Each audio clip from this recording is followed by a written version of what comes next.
Well, a little earlier, I spoke to our Berlin correspondent, Nick Spicer, who was listening in to that press conference. And I began by putting it to him that this summit has apparently been somewhat of a success. We don't really know what went on behind closed doors. We do know that the two, main protagonists, the internationally recognized Prime Minister Fayez Sarraj and Khalifa Haftar, did not meet in person.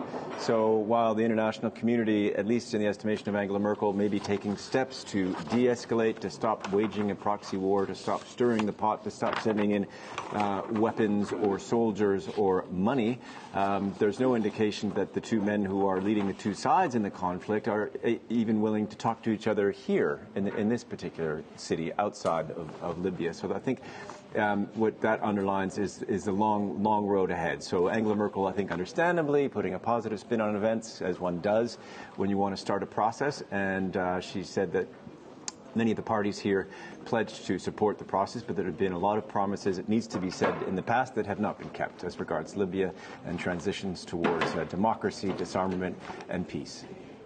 And Nick, where you are in Berlin this Sunday evening, is there any sense of where these talks can go on and how they can advance?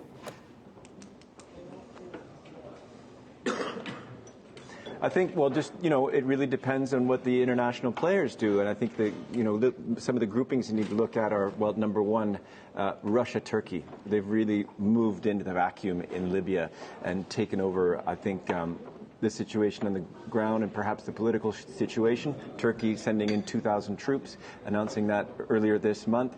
Many of them battle-hardened fighters from Syria, and Russia, of course, into the capital, Tripoli, so on the side of the Prime Minister. And Russia has been supporting for a long time General Haftar.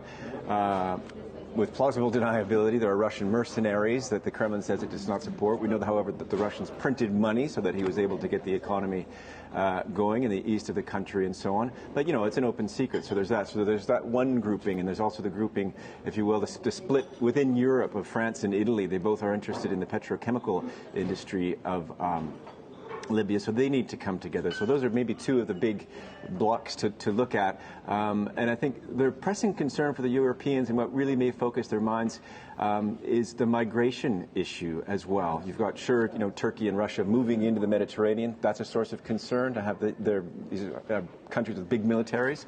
But also the 700,000 migrants who are in desperate situation in refugee camps, in jails, sometimes forced into slavery as they await transit in rubber dinghies across the Mediterranean to their promised land, Europe. And whoever controls Tripoli, whoever controls the coastline, can allow them to come and go as they please.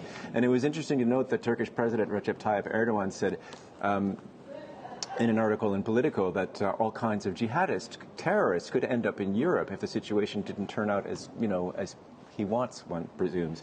So it's a situation with a lot of moving parts, a lot of danger for Europe, and with some new players filling the vacuum left perhaps by the United States and Europe itself. And we're just going to have to count on those exterior players actually keeping their word. That was Nick Spicer reporting there earlier from Berlin. In other world news,